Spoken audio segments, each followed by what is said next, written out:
Red టీవీలో మీ వ్యాపార ప్రకటనల కోసం ఈ నంబర్ ని సంప్రదించండి 6281747728. Hello guys, welcome to our channel. This is Teja. ప్రస్తుతం మనతో పాటు టీడీపీ స్పోక్ పర్సన్ సూర్యదేవరలత గారు. నమస్తే మేడం. నమస్తే. సో ఎలక్షన్ కమిషన్ జగన్ అరాచకాలకు ఆనకట్టు వేస్తుందా? ఎందుకంటే ఇప్పటికే జగన్ ఏదైతే నిర్మించాడో ఆ బిల్డింగ్స్ అన్నింటికి కూడా జగన్మోహన్ రెడ్డి బొమ్మలు కానీ జగన్మోహన్ రెడ్డి ఫ్లాగ్కి సంబంధించిన రంగులు కానీ ఇంకా ఉన్నాయి, నీలం రంగులు. సో అలాగే వాలంటీర్స్ ఇచ్చే పెన్షన్ల కార్డుల మీద లేకపోతే వేరే ఇతర వాటి మీద కూడా జగన్ ఫోటోలు కానీ జగన్ ఆ ఫ్లాగ్కి సంబంధించిన ఆ రంగులు కానీ ఇంకా ఉన్నాయి. సో వీటన్నిటికీ సమాధానం ఎలక్షన్ కమిషన్ చెప్తుందా? దాని గురించి ఎప్పుడైతే ఎలక్షన్ కోడ్ అంటూ వచ్చిన తర్వాత ఎలక్షన్ కోడ్ వచ్చిన తర్వాత కూడా వీళ్ళు ఇలా చేస్తున్నారంటే ఎంత అరాచకంలో ఇదివరకు చేసేవాళ్ళు ఆలోచించండి. ఇప్పుడు ఎలక్షన్ కోడ్ వచ్చినప్పుడు మనం ఇలాంటివి చేయకూడదని తెలిసినా కూడా చేస్తున్నారు అనంటే వీళ్ళ అరాచకం ఇంకా ఏ రకంగా ఉంది. రేపు పొద్దున ఎలక్షన్స్ అప్పుడు ఇంకెంత అరాచకం చేస్తారు, రేపు ఎంత రౌడీజం ఉంటుంది, రేపు ఎంతమంది కొట్టుకుంటారు, ఎంతమందిని చంపుతారు, ఇవన్నీ చూస్తుంటే కూడా ఆశ్చర్యంగానే ఉంది. ఎలక్షన్ కోడ్ ఇచ్చి ఇప్పుడు 2 రోజులు అయిపోయింది, కానీ ఎక్కడ పోస్టర్స్ తీయట్లేదు, ఎక్కడ ఎంఆర్ఓ ఆఫీసుల్లో వాటిల్లో ఫొటోస్ పెడుతున్నారు. వాలంటీర్లు కూడా అంట వెళ్ళి వాళ్ళు ప్రచారం చేస్తున్నారంట. వాలంటీర్లని ఎక్కడా కనపడకూడదని కలెక్టర్స్ ఆదేశాలు చేసిన తర్వాత కూడా అలా జరగటం అనేది చాలా బాధాకరమైన విషయం. ఎందుకంటే చెప్పిన ఎలక్షన్ కమిషనర్ ఆర్డర్స్ కూడా వాళ్ళు పాస్ చేయట్లేకపోతున్నారంటే, అవి కూడా వాళ్ళు నెగ్లిజెన్సీ చేస్తున్నారంటే అసలు పట్టించుకోవట్లా. అసలు ఎలక్షన్ కమిషన్ ఎవరు? వాళ్ళు చెప్తే మనం వినేదేంటి? వాళ్ళు ఎవరు?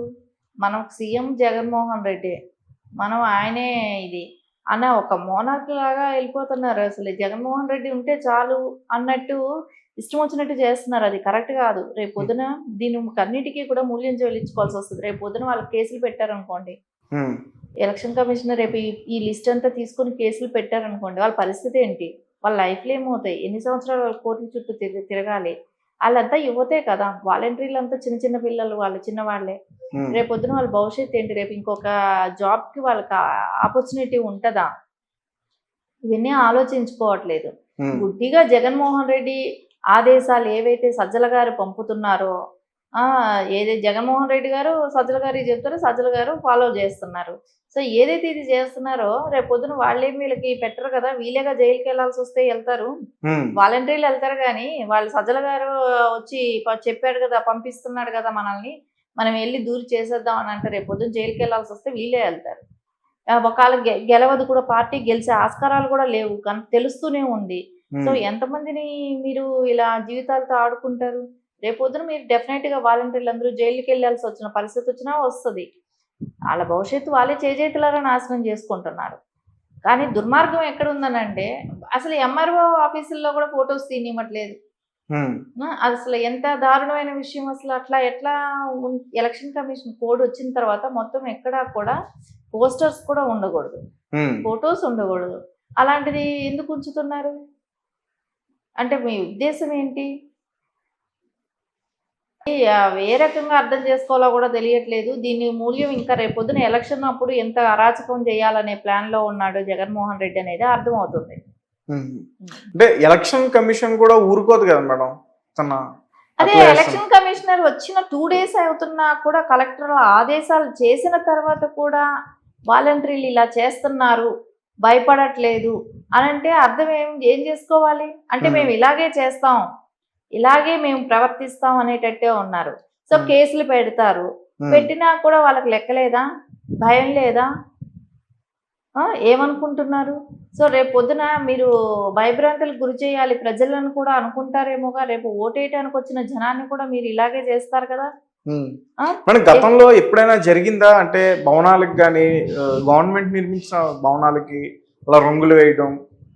ఎప్పుడు కూడా ఏ గవర్నమెంట్ అయినా ఉండొచ్చు, ఎప్పుడూ కూడా గతంలో ఇప్పటి వరకు కూడా ఎక్కడ భవనాలకు రంగులు వేసిన ఇది లేనే లేదు. ఈ జగన్మోహన్ రెడ్డి వచ్చినాక ఆయన పార్టీ గుర్తులన్నీ దాని మీద ఏ గవర్నమెంట్ ఆఫీసులు చూసినా అది. ఇప్పుడు అవన్నీ మార్చాలంటే ఎన్ని కోట్లు ఖర్చు అవుతుంది? ఎలా మారుస్తాడు? ఇప్పుడు మార్చాలి కదా. గవర్నమెంట్ ఎట్లా మార్చుకున్నా ఊరుకుంటుంది? వాటిని అన్ని అసలు ఇది వరకు అన్ని ప్లెయిన్ మామూలు అంటే ప్రజాస్వామ్యం పెయింటింగ్ రూపంలో దుర్వినియోగం చేశారనొచ్చా? డెఫినెట్ గా ప్రజాస్వామ్యాన్ని వందల కోట్లు వేల కోట్లు అయ్యాయి. ఖర్చు పెట్టాడు, దానికోసం ఖర్చు పెట్టాడు. ఇప్పుడు ఈ రోజు ఎలక్షన్ కమిషనర్ వచ్చినాక ఆ రంగులన్నీ మార్చాలి కదా, ఎవరు మారుస్తారు? గవర్నమెంట్ మార్చాలంటే తిప్పి అన్ని కోట్లు ఖర్చు పెట్టాలి. ఇప్పుడు అవన్నీ చేయాల్సిన ఆపద్ధర్మ ముఖ్యమంత్రిగా ఉన్నాడు, ఆయన చేయాలి కదా, చేయించాలి కదా. అని చేయించకపోగా ఇంకా కూడా దౌర్జన్యం చేస్తున్నారు. వాలంటీర్లు ఇల్లు తిరిగి ప్రచారం చేస్తున్నారు, జగనన్నకే ఓటేయండి అని చెప్తున్నారు. అసలు ఏంటి? స్టిక్కర్లు కూడా అంటిస్తున్నారు అని చెప్పేసి స్టిక్కర్లు అంటించటం కానివ్వండి, ఈ రంగులు కానివ్వండి, ఫ్లెక్సీలు కానివ్వండి, గవర్నమెంట్ ఆఫీస్లో ఫొటోస్ కానివ్వండి, వాలంటీర్లు వెళ్ళి ప్రచారం చేయటం కానివ్వండి, ఇంక ఇలాంటివన్నీ నార్మల్గా జరిగిపోతూనే ఉన్నాయి. రోజు వాళ్ళకి ఇదివరకు ఎలా జరిగిందో ఎలక్షన్ కమిషన్ వచ్చిన తర్వాత కూడా వాళ్ళు లెక్క చేయట్లేదు. సో వాళ్ళకి అంటే ఇంకా సీఎం జగన్మోహన్ రెడ్డి కదా, మనం ఎందుకు భయపడాలనే ధోరణిలోనే ఉన్నారు. ఈసీఏ కొంచెం స్ట్రాంగ్ అయిన డెసిషన్ తీసుకొని వాళ్ళ మీద కేసులును, ఎందుకంటే లోకల్ పోలీస్ కూడా వినే పరిస్థితిలో లేదు. సెంట్రల్ డిపార్ట్మెంట్ నుంచి యాక్షన్ తీసుకుంటే గానీ ఇదంతా కట్టడి చేయలేమనేది అయితే అర్థమవుతుంది. ఎందుకంటే లోకల్ డిపార్ట్మెంట్ అంతా కూడా మనం పలుమార్లు చూసాం, ఎంత రిగ్గింగ్ చేస్తుంటే కూడా పోలీసులు చూస్తున్నారు. అందుమూలన సస్పెండ్ అయిన వాళ్ళని కూడా చూసాము, తిరుపతిలో సస్పెండ్ చేశారు కదా. సో అవన్నీ కూడా చూసాము. కానీ ఇంకా కొంచెం పకడ్బందీగా ఉండాలి.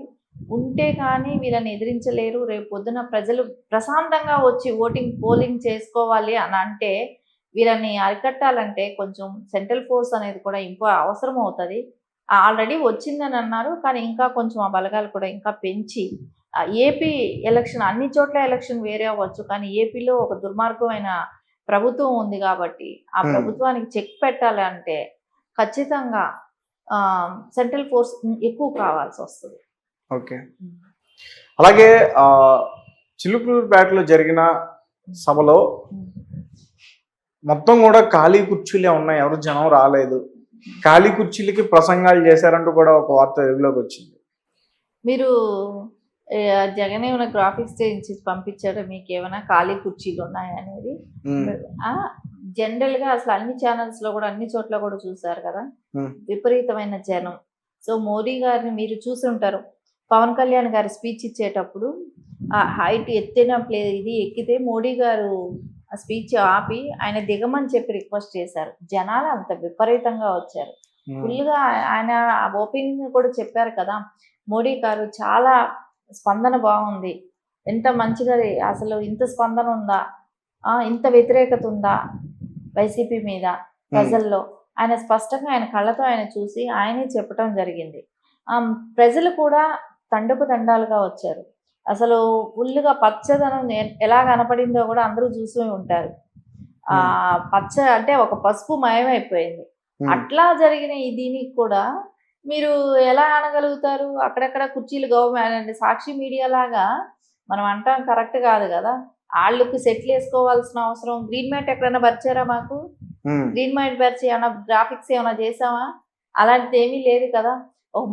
ముగ్గురు కాంబినేషన్ ఎలా ఉంటది? నారా చంద్రబాబు నాయుడు గారికే విపరీతమైన జనం తొక్కిసలాట ఉంటది, మీకు తెలుసు. అలాంటిది మోడీ గారు రావటం, పవన్ కళ్యాణ్ గారు, నారా చంద్రబాబు నాయుడు గారు, అలాంటి కాంబినేషన్ ఉన్నప్పుడు ఇంకెంతమంది జనం ఉంటారు, ఎంత విపరీతమైన స్పందన ఉంటుందో ఆలోచించండి. Okay, right. Thank you so much. Thank you.